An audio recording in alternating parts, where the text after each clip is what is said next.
My arm's very heavy. The first panel Vermont actually got to be a part of.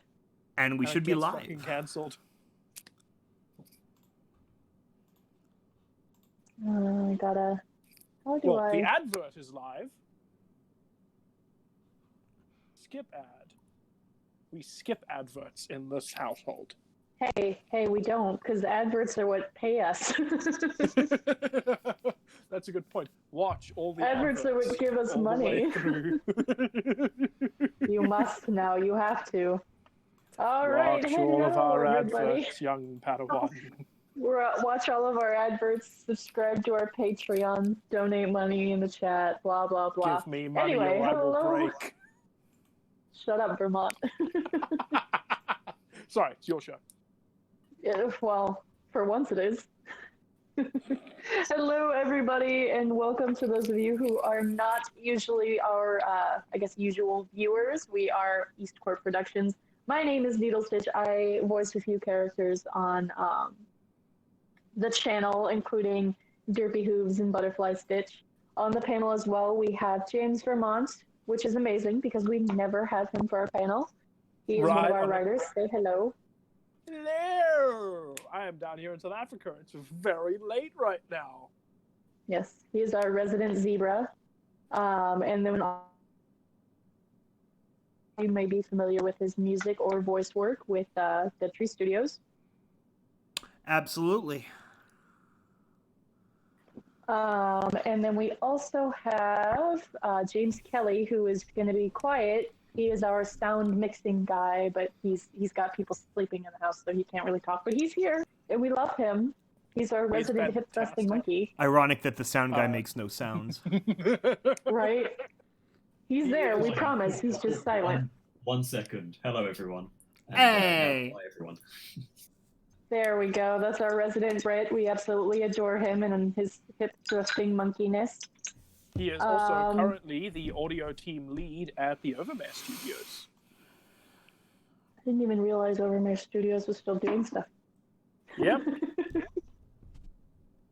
Or at least their sound everybody. department is still doing stuff. We can confirm that part. And that's all that really matters, right? The sound department? Exactly. Exactly. For those of you who are not familiar with our work, we are a Fallout Equestria-based audio drama channel. Basically, our work consists of original content such as Terminal Secrets, Confessions of a Wasteland Pony, and Wasteland Survival Guide. We also have a couple of non-Fallout Equestria things. Right now, we are currently in the process of working on Untypical, which is written by the lovely James Vermont here. I am so lovely. I'm never going to say that again because now his ego is blown up. Oh, I look. Thank you, darling. You're welcome, my love. And as well as we do music, Skybolt does a lot of our original music works. Skybolt, do you want to talk a little bit about that? Yeah, you might recognize a recent hit of ours was the Everybody Knows Fallout Equestria rewrite based on the Cat Stevens rewrite of the original. So, yeah, that did pretty well. It covers a brief musical synopsis of the early days of the war, going up until the end. So, yeah, you gotta check that out. It's a lot of fun. And then, of course, all of our other Balefire Symphony works are also in a playlist right there from our main page. You can check out everything past and present. It's super exciting. And most recently, our most recent drop, I guess is the best way to put it, has been our much anticipated Great Experiment. That is, I know we're all very excited. We've been working on it for what, 5 years? No, 3 years. 3 years. We've been working on it for 3 years. The production of the Great Experiment was not longer than the production of the animated series. That would have killed me. That would have been ridiculous. It's technically been 8 years in production if you count us being at Stable Tech working on the animated series. That's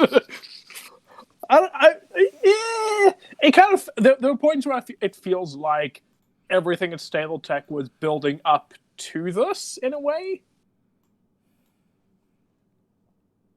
In a very weird way. Yeah. I lost connection for a second there. Yeah, Stable Tech was definitely ended up being the soil, the manure from which a beautiful garden has grown. But someone had to lay the manure first. Let us put it that way. Yeah, that's a good way of putting it. Oh, good lord. Manure. But yeah, so that one has been highly anticipated. It's been pushed off for various reasons and lots of fruition. No, Did you say hush? You cut out there for a No, second. you cut out. Oh, it's been highly anticipated, and despite all of the hiccups and stalls, we finally got it out, and I know Vermont is really excited about that and wants to kind of touch on it a little bit. And we also have a trailer, I believe, available for those of you who are watching on the YouTube channel. And I think we're gonna play that. I don't know if Skyball has it queued. Give me a second.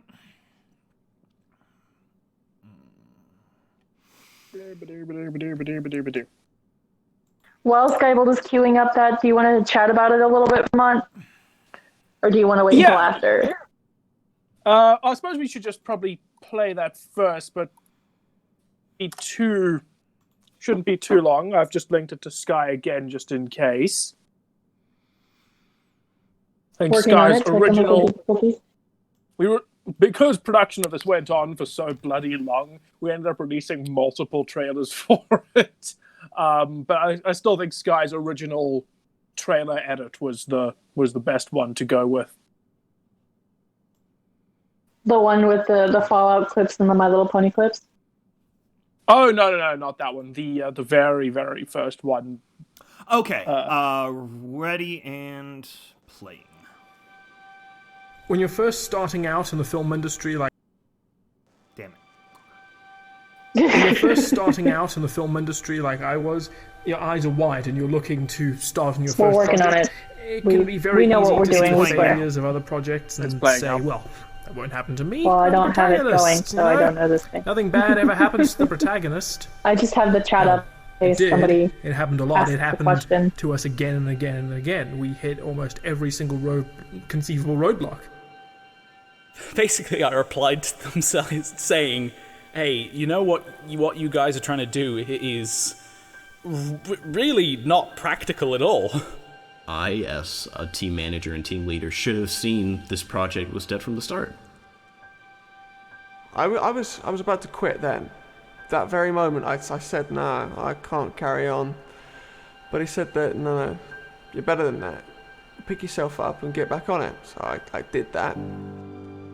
People started quitting and more becoming inactive, down to the point where we lost basically all of our animators. I thought they were on a hiding to nothing the entire time, and the longer it went on, the less confident I got. I think by the time I saw the animatic, that was when the last glimmer of hope was just snuffed out. There are some wonderful people there that honestly try and do a hard day's work, or more so, but yeah, you're pissing in the wind with some departments, not to name names. And those big, wide, excitable eyes start to get really narrow and cynical towards the end of the project. And I've said it before, and I'm going to keep saying it. You have to hold your passion in one hand, and you have to hold reality in the other. And when you mix it together, that's your end goal. That's the sweet spot that you've got to be aiming for.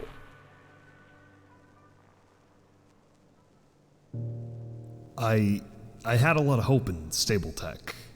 A lot of good things really ended up coming from it, but in the end, maybe it just wasn't meant to be.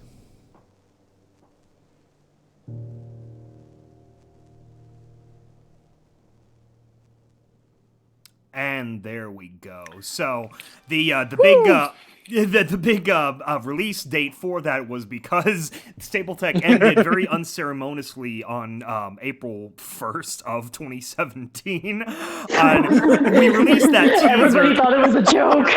Literally everyone, because that's how Stapletech was. And so immediately we released that teaser to set up the project. Because we always, really early days of 2016, we talked about doing this because we just knew there was a story there to tell. And unfortunately for Vermont and I, we got all of the hate for the animated series because we were the only ones actually putting videos on the channel. Right. No, so it really was one of those. Every time it felt like things were going to get easier at Stapletech, things ended up getting harder. So, sort of like the early days of being at Stapletech, sort of 2014, 2015, was where Skybolt and I were just fighting with other studio members almost non-stop. Then 2016 came, all the people that we were fighting with fucked off and left. And so we had the freedom to post the content that we wanted to post, but now but then at that point we were in a Cold War-ish thing with the fans who were just hating us for dropping the content that we were dropping. I'm not obviously not every fan. It was a small minority of fans who were posting these comments, but they hurt. They really, really hurt. I mean, there was some absolutely brutal ones toward the end, which was why we ended up leaving. We just couldn't stand to be so absolutely terrified of our own fan anymore, and we wanted to be able to build something new as opposed to what we were doing at Stapletech at the time, which was just 24/7 damage control. You're putting out a man who wants to be on fire at this point. So the great experiment was, to quote, the great experiment was our way of trying to tell the story of Stapletech, just to give closure and also to answer a lot of the long, lingering questions that I've seen a lot of people bring up over the years. Why did Stapletech fail? Where did the issue lie specifically in it? What was it like within the studio? What happened with the name changes and the copyright terror. One of the most common questions I received and that I saw people talking about on the animatic was the fact that K-Cat's battle saddle design was replaced with hoof-mounted machine guns, which was something that was a lot of fun to respond to in the documentary, to completely take a sidestep away from the story the documentary was telling just to respond to that one query alone. Do you know how many internal conversations we had about that stupid guns? Oh my god. I mean, this dude wanted us... I remember this conversation. It never went into effect, obviously, but he wanted us to not have any weapons that he couldn't figure out how to make work, including energy weapons. That's right. At one point, there was an idea to completely pull energy weapons out. I do remember that. Yeah, because he couldn't figure out how to make an energy weapon work, so therefore he wouldn't be able to give the animators the information they needed to make it look right, and some bullshit like that. And there wasn't. It was rejected, but that conversation went on for a while. It was the most ridiculous thing. So in the again, I'd begun the Confessions radio play series early on at that point too, and mid 2014. So I was designing kind of custom guns for the various characters, just neat things like we have our we have a Lovecraftian story based on Point Lookout from Fallout 3, and the title character finds a special laser pistol, which is named "Do Not Aim at Phase." And just for a number of different things like that came up, I did think about like, okay, what size is this gun and what is the mounting for it? Would it just be a mouth mount? Would it be a unicorn gun? Would it be like a shoulder like kind of thing where it like yokes over their neck? Was one of my like mid-size idea options. And anyway, all of them, and of course battle saddles and all the classical stuff too. But when you see the animatic, I laughed to myself too in the idea that this was somehow, it made more sense logically than battle saddles and mouth guns. It's the weirdest damn thing. Yeah. So there was a lot of in a lot of ways it felt like a point where everyone in the studio was trying to have their effect on Fallout Equestria, on the animated series, and on KCAT's work be very noticeably known. And I say this as someone who was part of that group, who was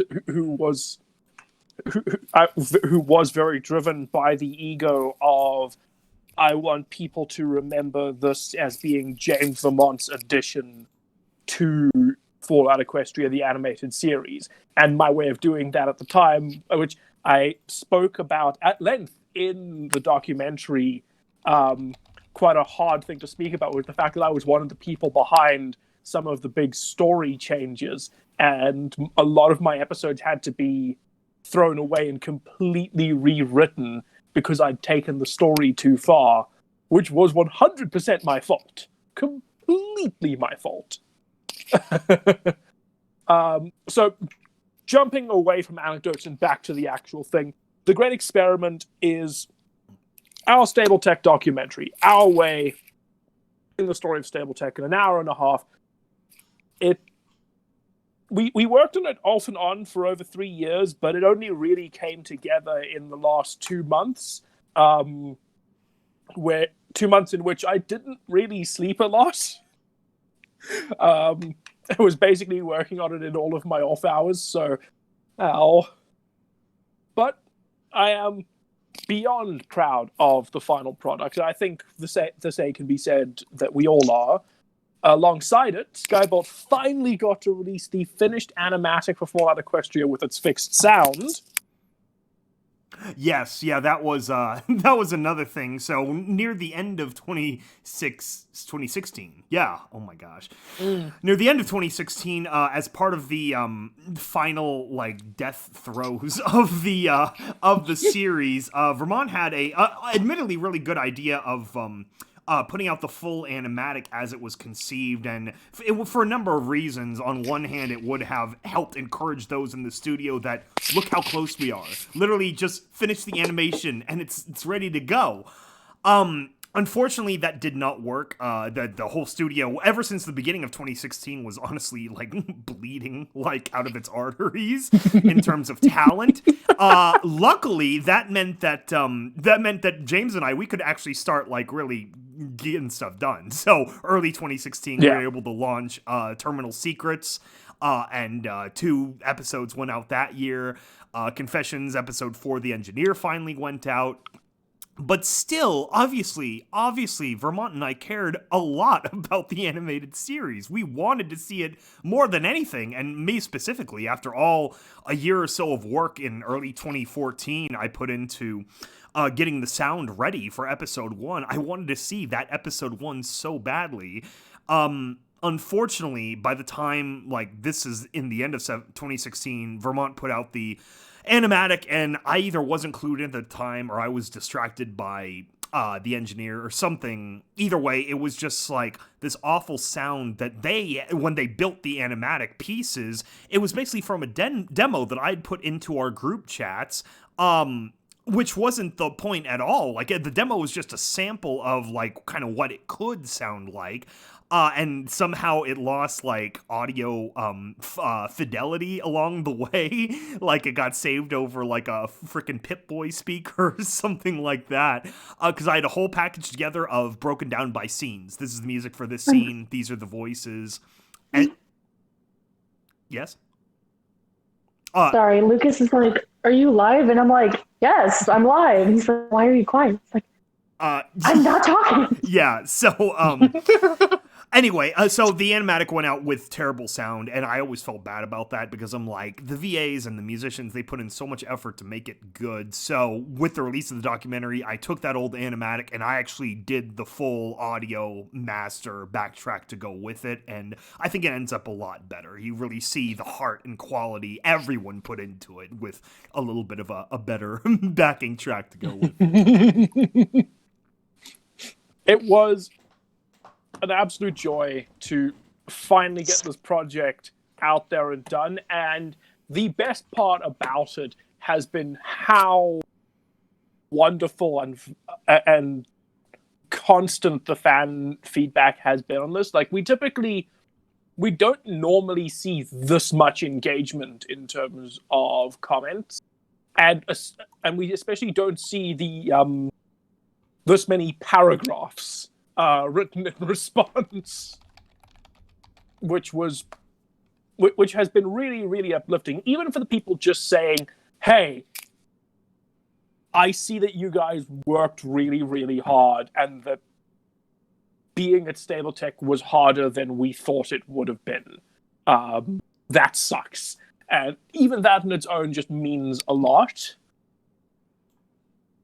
Because I think people, because of how common fan projects are, especially big, ambitious ones, you sort of lose the perspective of what it's like to be inside of them. And Stable especially was almost like a cult within the studio.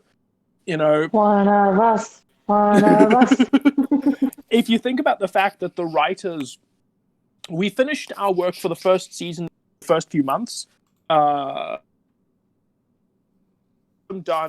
and at that point, every single one of the writers, with the exception of the lead writer, should have put the studio down, walked away, and left it there, with the expectation that, all right, cool, if we get a second season, we'll come back and we'll write there. And we'll wait for the call, because that's how a writer's room works. But that's not the atmosphere that Stable Tech promoted. That's not the atmosphere that Stable Tech instilled in us. We were just conditioned to know, if you've got to find another thing to work on, you've got to keep producing other things for the studio, and you're not doing anything. You need to be a part of this. It was actually emotionally quite draining as a result of that. And I think The Great Experiment does a very good job of letting us vent that emotion. That was very important to me, and I did so purposefully during each of the lines I was recording. I tried to add the right vocal inflections and intonations about what my feelings were at the time, which is why half of the documentary I sound like I want to drive off a cliff or something, because that was true as I could recall from my repressed, cubicalized memory how I felt during each of those phases of the studio. So, right, those moments of emotion are kind of like, if you listen to the documentary, there is a part, I'm not going to say where it is because I think it's easy to pick out. There is a part in the back half of the documentary where you can actually hear me breaking down. Like, I stop speaking and just kind of pause and almost half change the subject because I couldn't handle continuing to speak about it. However, it wasn't all doom and gloom. We actually did build a drinking game into the documentary. If you're curious, every time they cancel Terminal Secrets as a production, take a drink. Right? I mean, it's so bad. It was canceled so many times that I actually had to cut some of the stories being canceled out of the documentary for time. Maybe one day I'll do a 3-hour director's cut. No, I won't. I will not do that. Well, we should. Speaking of length, we should also mention that both James and I were mutually inspired by at least one of my favorite documentaries, "Waking Sleeping Beauty," which is the story of Disney Animation Studios' sort of collapse and then renaissance after the death of Walt. And so in the late 60s and 70s, they got like booted from the Disney lots, and they were in this weird little building in like Glendale, down the road in the LA urban sprawl. And they basically had to like earn their place back into the House of Mouse's good graces. And so after not Sleeping Beauty, Beauty and the Beast. Beauty and the Beast and Little Mermaid and there's one more in there. Aladdin? There's one more. Yeah, I think so. Yeah. There's Aladdin. Anyway, we were very heavily inspired by that documentary, and luckily our final product ended up longer, so I think we did a decent job, because it's very similar in the way that documentary tells about the horrible internal like debates and infighting with the production staff, and we felt a certain kinship with it. It's kind of hard to imagine if you like. Let's talk about the time where Disney animation almost died. It almost just didn't exist anymore. Hey, we're getting off track. Right, sorry. Thank you very much. Anyway, I think that's about enough of the Great Experiment. I think we've spoken about it for a solid 20 minutes of this hour-long panel, and I think it is probably time to hand over the topic of conversation to Miss Needlestitch whilst I go pass out. It's almost go to bed, Vermont. Thank you very much. I love you all. Good night, Vermont. Good night, Vermont. We just wanted to cover that real quick because we realized it is late for him, and he was kind enough to stay up late to talk about that. Speaking of some other works that we've recently done, we've actually relatively recently wrapped up Terminal Secrets, which is exciting for all of us. It was very heartbreaking. Lots of things broke. For any of you. Oh yeah, lots of things broke. For any of you who are familiar with Terminal Secrets, I voiced the analyst Butterfly Stitch.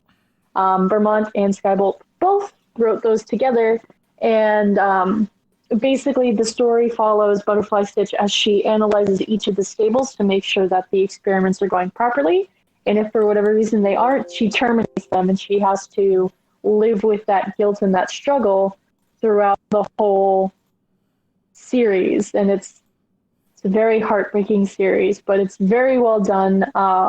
We've had voices like Dusty Cat help us out with that. We've had Obab Scribbler help out in a couple of episodes. And of course, our lovely James Kelly, if he's still listening, he's done an amazing job at the soundscaping. The episode where Dusty Cat, yes, you're welcome. The episode where Dusty Cat is specifically actually made me really sick because he's got this squishing sound. I had to stop listening because it was so well done. I was listening with headphones. It actually made me feel sick. So if you guys like amazing soundscaping and you guys like an amazing storyline, I definitely recommend listening to Terminal Secrets because we recently finished that one up. Sky, I sent you a link. If you pop up, you can y'all can see what Terminal Secrets visually looked like in its final episode, because that was a treat. Yep. It was really cool the way we decided to do that. It was what would you classify that as, like semi-animated? Blue ball. Good morning. I'm pretty sure it's evening. Sure doesn't really matter what the official term is. We did it in a very similar style to the original Fallout games, where we viewing everything through a terminal lens, whilst there's basic lip sync, basic eye movement, character expression changes, and subtitling, just to give it a little bit more of a visual flair for the last 2 hours of the story. Yeah. Okay, and we will play that right now. Blue ball. Good morning. Pretty sure it's evening. Doesn't really matter. How are things looking out there? Dark. Dunno if you noticed, but all the lights went out. You think you're funny? A little bit. Why'd you call me over here? Ponies are getting restless. Leader to do the hard things. They were one of our more successful experiments. They were just one of the least unsuccessful. Half empty, half full. Is that all you called me in here for? Is Topaz still outside? Probably not. She wanted to get back to her spot at the water distribution center. I told her to wait outside when she finished bringing you here. I can look outside the door and check. No, it's fine. We'll find her in a moment. Why did you want to find her? Because I need her with us. Yentl, too. She needs to get a full night's rest. Why? Does she have a big day tomorrow? She might. Maybe she'll meet her future best friend tomorrow. Is that a hopeful sentiment I'm hearing from you? What can I say? She's the best of us. And it's dragging down the worst of me. I haven't seen you smile once in 3 years. I've been smiling all the time. I smiled at Topaz just before she brought me in here. I smiled at Yentl this morning. See? I'm smiling right now. And somehow you still look utterly miserable. I don't really share my feelings around. Everyone's miserable, everyone's sad. No need to add my own problems to the pile. I appreciate the effort. It's like everyone has a monologue about how sad they are prepared at all times. Yeah, Topaz's one was actually pretty short. Small mercies, then. Not really. It was still a pretty sad story. It sucks that she had to be the one to tell it. Half empty. Half full. I needed Topaz here because she's up next. Pardon? You asked why I want to find Topaz. It's because she's up next. To go see Fractal. I also asked why you called me here. So I'm up next as well. You, Topaz, me, and... That's your half empty. Please tell me there's a half full. Sorry, but there isn't even a glass anymore. He wants Yentl to come up with us. No! No, Overmare, you can't bring her up there with us! Stop it! Stop pretending like you're her father, or her brother, or whatever the fuck it is that's been going through your head. You aren't her surrogate. You aren't her interim.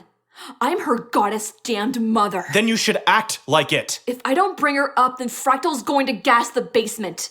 She'll die. If I bring her up, then maybe, just maybe, she doesn't. Yeah. I thought this through. You're not the hero here, jackass. You're the nice guy with delusions of grandeur. Go find Topaz and meet me at the elevator. Where did you leave my daughter? By Baxter's. I'll fetch her. Go.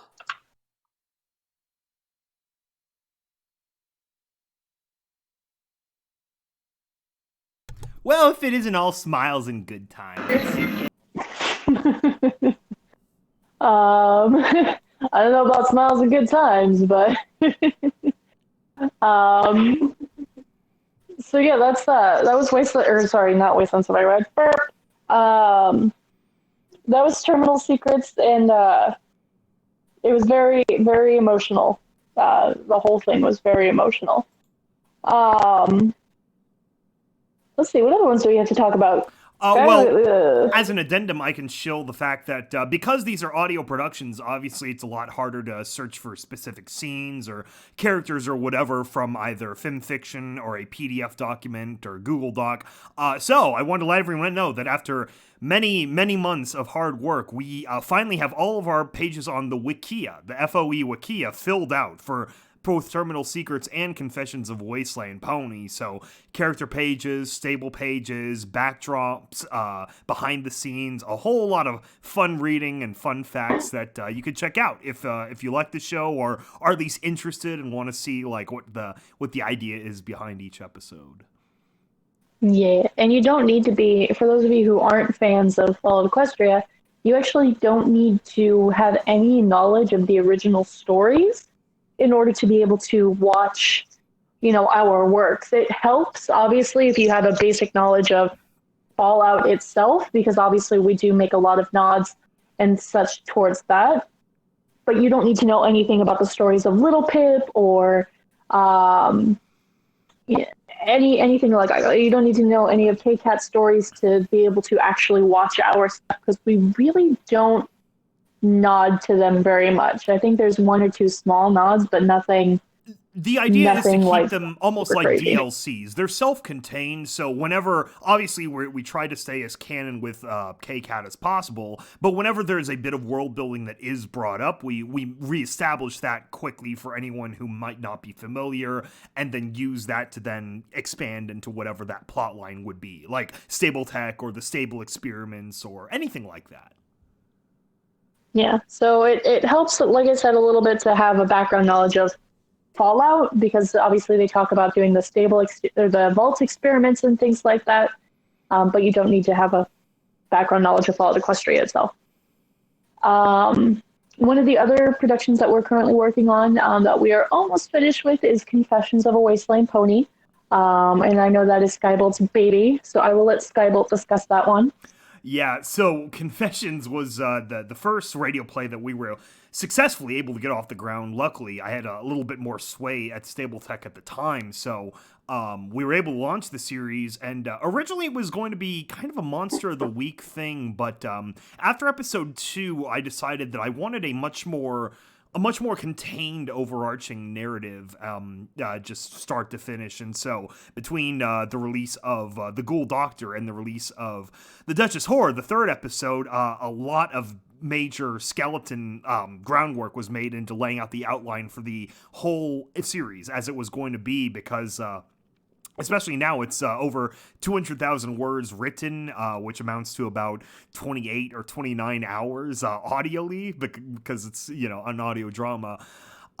It's starred a wide cast of characters, many of which have come back or picked up commentary, like Needle here, who is our current Duchess Rose Petal, and so she will sit in and comment. Let me pull up that image. She'll sit in and comment on all the conversations and add all her appropriate little flares to everything.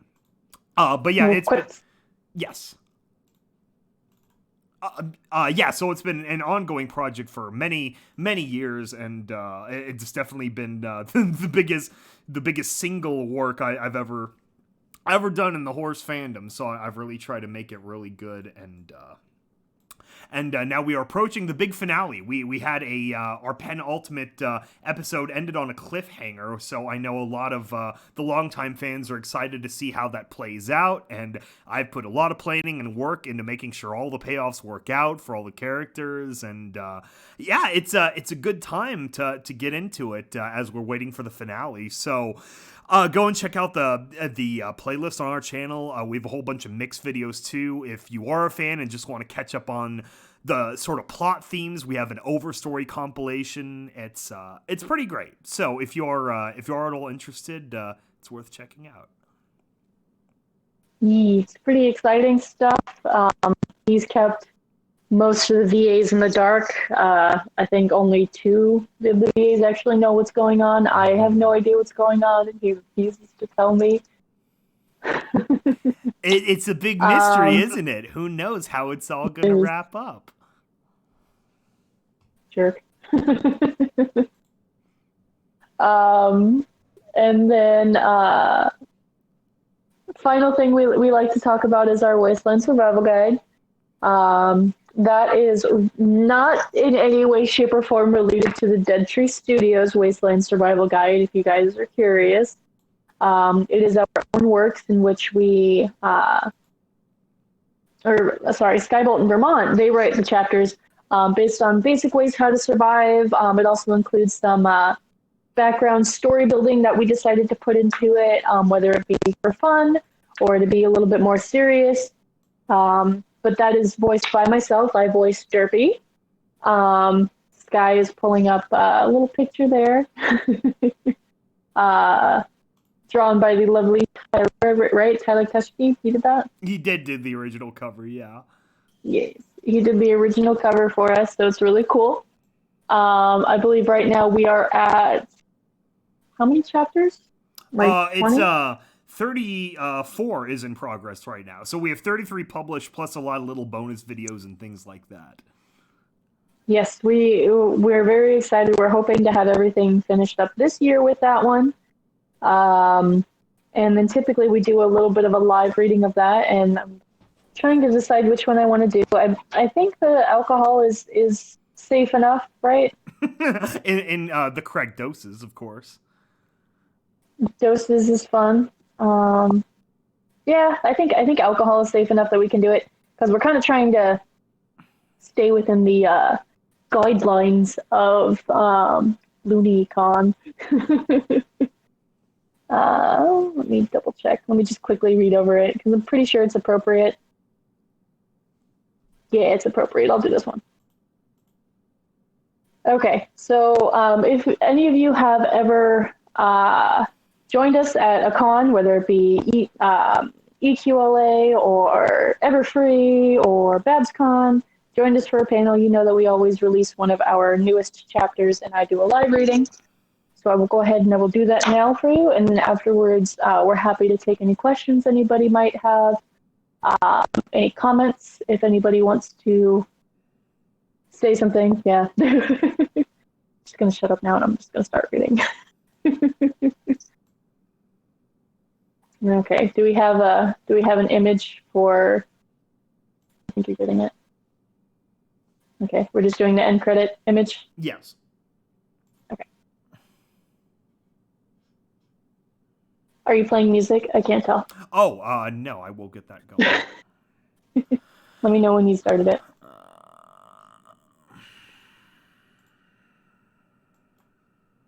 Blah, blah, blah. Hello, everybody. Fair warning, my voice is kind of fucked right now, so I'll do my best.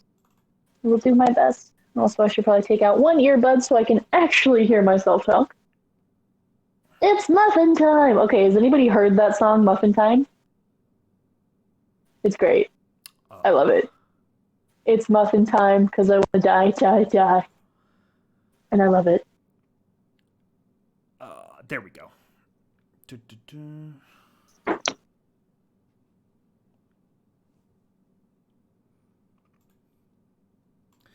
Okay, and play.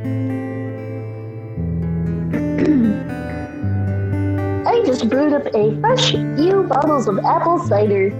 I had to write a particularly difficult chapter this morning. You might have read it already. You might not have. To be honest, I don't really know how I will present the order of chapters of this book when it's complete. Of course, given the nature of the guide, you might not even read it in the order I've presented. I've been thinking a lot lately about how I might group chapters together. Maybe it's because I feel an ending on its way. Not because I've run out of things to say, advice to give. No, there's definitely something I've forgotten about. I know the moment I release the survival guide, when I send it out to the public, I'll remember 3 chapters vital to surviving in the wastes, which slipped my mind. But there's another problem, the flaw of inaction. I started writing this book because ponies were surviving in the wasteland on their own. The old have no time to shepherd the young, rarely bearing the patience to offer what wisdom their experience imparted to them. The young also don't have time for the elderly, rushing off from one danger to another or just trying to desperately penetrate the water so that they might keep their necks above it, beyond the waterline. The longer I wait to release the book, the longer ponies might spend without knowing how to survive. This chapter is about 2 things that I remember from when I was younger, and yes, given that you've read the chapter of the title above, you've guessed that one of those things is alcohol. Back in the old days of Equestria, before the War of the Zebras, when we lived in what my uncle would call the pastel paradise, there were few drinks for pony kind. I know, you'd be surprised to hear it, but most alcoholic beverages were either invented after the war's beginning or popularized by other species and creatures, also after the war. Not that we had nothing to drink, no, because we had cider. The Ponyville cider was brewed by the Apple family. Yes, the mayor of the Ministry of Wartime Technology would brew cider. In fact, she tried to continue the tradition even after she took over her new post. There was little reason to do so. She had a full schedule of work and a heightened demand for booze bred a far more saturated market. The financial returns on brewing were not what they used to be. No, I think she found an escape in drink, not because she felt the need to drink it most of the time. The escape was found in brewing itself, in the old ways of doing things. She'd once been faced with the prospect of automation on her farm to improve the productivity of cider production. She was staunchly against this, and she and her family kept the old ways of doing things.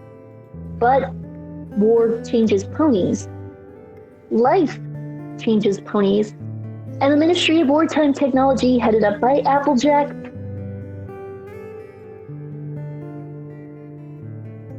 anything the younger Applejack would have preferred. And I think that's why Applejack found solace when brewing. It reminded her of the times long gone. The pony she used to be, the values the values she once had the luxury of fighting for. Earlier, when I brewed that cider, I thought of Applejack. So, you might go about brewing your own cider. How do you go about brewing your own cider? Well, let me teach it to you. To start with, there are a few options available to you for brewing. I prefer using apples, but you can use pears, fruit, and even honey. The fresher, the better, though it's hard to come by these days. Now you'll need some tools. A bucket of some sort to seal it and keep it airtight. A bucket and some sort of seal to keep it airtight. I have also found that a bottle and a balloon works wonders. Of course, you'll also need yeast, which you can find from a baker from a baker in town. I have not had enough coffee today, so I'm having a difficult time reading. I apologize. Once you've added your crushed up fruit, water, and yeast to the container, I suggest heating up the mixture. This is the better method of brewing when your fruit isn't completely fresh. Heat it up for about 10 minutes on a constant heat before chilling it in the coldest water you can find. After that, just leave it for a few days. 3 should do the trick. After that, stick it in a bottle with a pinch of sugar and let it lie. The longer, the better. And no, that isn't the most scientific method of brewing. I'm afraid I don't remember all of the details, and I don't drink much of what I brew. Some ponies in town have tried my brew, and if they don't like it, they might be too polite to tell me. So, now you know how to brew your own cider. The resources are hard to find in the wilds of the equestrian wasteland, and chances are, you aren't going to do it for the same reason I do. You don't have the memories that come from being taught by a friend of a far simpler time and far in the past. Chances are far more likely that there is little shame in it these days, that whilst I brew to remember, you are going to brew to forget. I understand the impulse. Life in the wasteland can be hard because, well, for many reasons, for reasons that I've outlined time and again in this book, but mostly for the reason I started writing this book to begin with. The real reason for the guide, it is not just that you need the guide, not just that you need to know how to survive, it's that you need some pony to teach it to you. As a filly, I had friends and family and parents who were willing to teach me the way. That doesn't happen as often now, which is why I emphasize time and again the importance of making friends. It is the most important lesson that you will ever learn from this book, but the short of that, consider me your friend, here to teach you. I will always be here for you. And that's it. Thank you for listening. Woo! All right. Yeah, so it's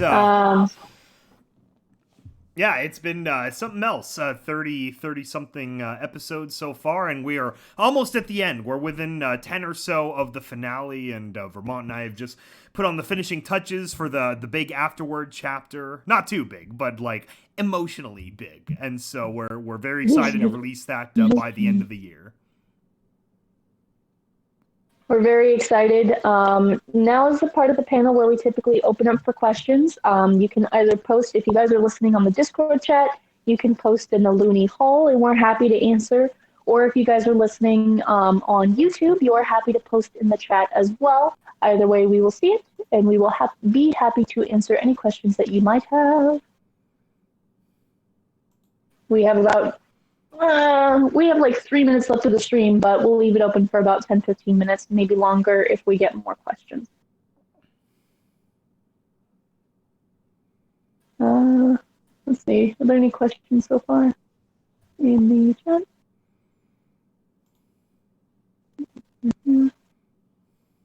Ask a Dragon said Terminal Secrets is what got them to sub to the channel, as again, not really part of the fandom. But they really enjoyed the entire series, so thank you for that. You are welcome, Ask a Dragon. You are welcome. We try our best. We definitely do. Let's see. Roy Mustang said it's super nice seeing the jump in viewers. It is well deserved. Yeah, we're super excited. We have 15 people watching, which is a little bit more than what we normally have, which is exciting for us. We also have a $2 donation from Roy Mustang saying, holla. Actually, I think that's supposed to say hola, but it says holla to the Looney stream, which I'm okay with that. Let's see. Solace said that was a wonderful reading. Thank you so much. I appreciate it. My voice is a little chunky right now, I guess is the best way to put it. But we are doing our best. Everybody's kind of getting over seasonal allergies as well as more serious things. So, Ask a Dragon says, a time when us Canadians invade. What? I don't know what that means. Not in the Fallout universe. You're lucky we haven't taken you into the Commonwealth yet. Right. Chris asked, when finished with current projects, what is the plan? We actually don't know. We don't know what the plan is right now. We have a couple of ideas in the works. We definitely do want to still continue to post to the channel. Obviously, we don't want it to just die after we're done with our works, but it's about deciding and yeah, we're focusing on the immediate projects to finish, especially for me, Confessions, which is almost 6 years old now from the initial release.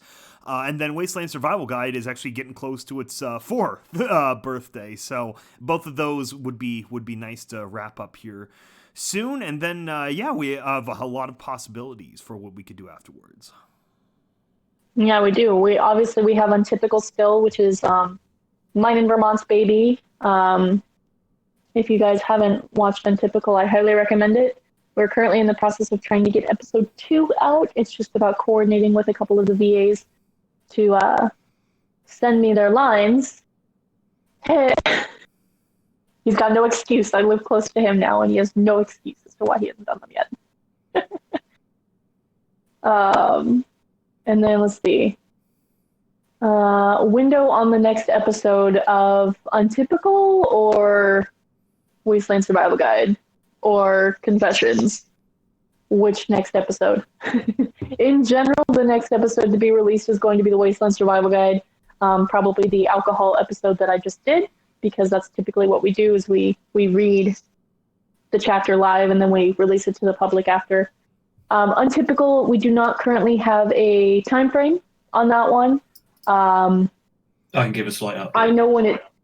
Oh, go ahead. So I'm doing the audio editing for it at the moment, so I'm like an hour through right now. But that is just the dialogue.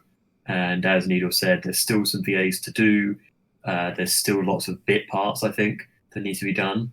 And then that's like half an hour more of dialogue, and then it's going to be an hour and a half of sound effects, hour and a half of music, yeah, it's a lot. So that's what's happened with that episode. That's the full breakdown. Bam. Thank you. I appreciate that. No worries. So there's still a lot to be done with that. Kelly obviously does the majority of it himself, which he's amazing. I'm going to keep calling you amazing because I think you're awesome. Like, oh, thank you. Kelly's a very awesome critical too. asset. We got to keep him around no matter what. Right? We can lose Vermont, we can lose Skyball, but we can't lose Kelly. No. Like, I would be lost if you guys were lost. So we have to stay together. right? We are the four gods of the apocalypse. Yeah, It's it's true. It's the true. four horse creators of the apocalypse. Check out our holiday live streams, actually, which we actually label that. All three of them are pretty fun. Yeah. We got to do another one of those soon where we can all sit down and just talk because I'm stuck in my house. I'm bored. I know Skybolt's stuck in his house. I know Vermont is stuck in his house. Kelly, are you guys like sheltering at home yet? Oh yeah. I've been stuck indoors for way too long right now. Yep. Yeah. And Roy Mustang says, well, at least we don't have to wait for animation puppets, but Tish. Chris asks, which is which horseman? Okay, we've gone over this a couple of times. I think we said Vermont was famine. Yeah. Vermont was famine. I think we said that I was war or pestilence. I forgot which one. I think you were war. We made Kelly pestilence because Lyme disease. That's right. Kelly's pestilence. And then Skybolt is ultimately death. Because every single thing that Skybolt touched in Stapletech killed Stapletech. Yeah. It was all me. It was all my fault. So I was war and Kelly was pestilence.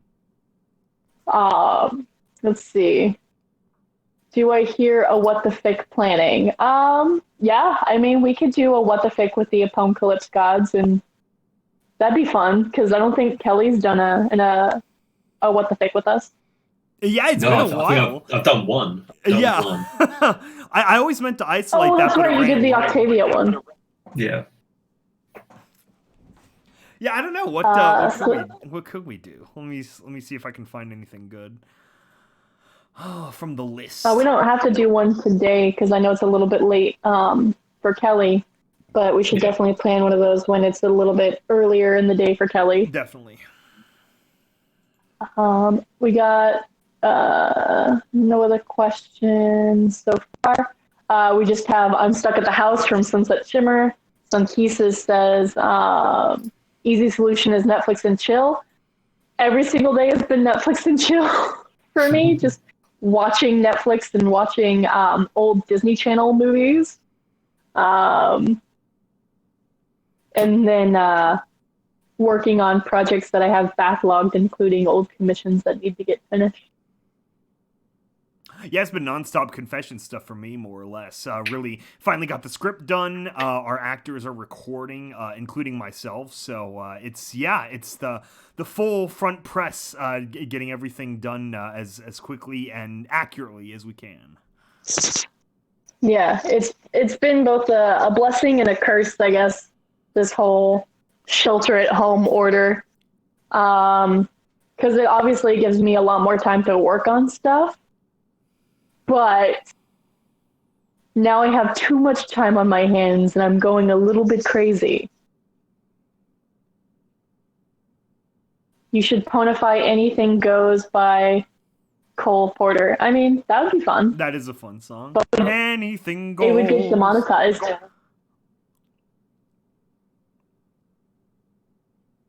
I've been saying that I want to do, I don't want to set the world on fire. I did that one a long time ago, the Velvet version. I think that was actually my second Fallout Equestria parody. Yeah, but it can be done again. It could. It's a great song. This is a good song. And then we did, if you guys listened to the finale of Terminal Secrets, we did We'll Meet Again, which was fun. Are you laughing? It's just funny, yeah. That one was fun. I enjoyed it. I almost cried. Yeah. See what happens. Yeah. We'll see what happens. But if you guys do have any more questions, you're welcome to quickly post them. If not, you guys have a great day. And thank you for joining us on our live stream. Thank you, Kelly, for joining. We miss you. Thank you. I know. We need a full live stream with Kelly in Vermont, who are always gone. Definitely. It's because we're in the U.S. and they're not. No, they need to fix that.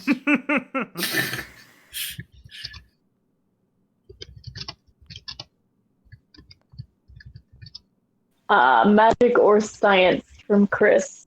Magic. Yeah, I'd take magic too. When science is boring, Magic. we've already done that. I want some fucking alchemy. Right. I know there are a few people listening in on the chat. Did you guys have any questions for us? Aster, Electric, Foxy, did you guys have any questions? Actually, I don't think you guys can answer other than the Aster. Asterisk. Aster. Oh, sorry, did you have something? Grimoire. No, I was asking if you had any questions for us, friend. Not that I can think of. Okay. Well, then I think we're done. You guys have a great day, okay? Yeah. You too. And end the stream schedule. Okay. Goodbye, everyone.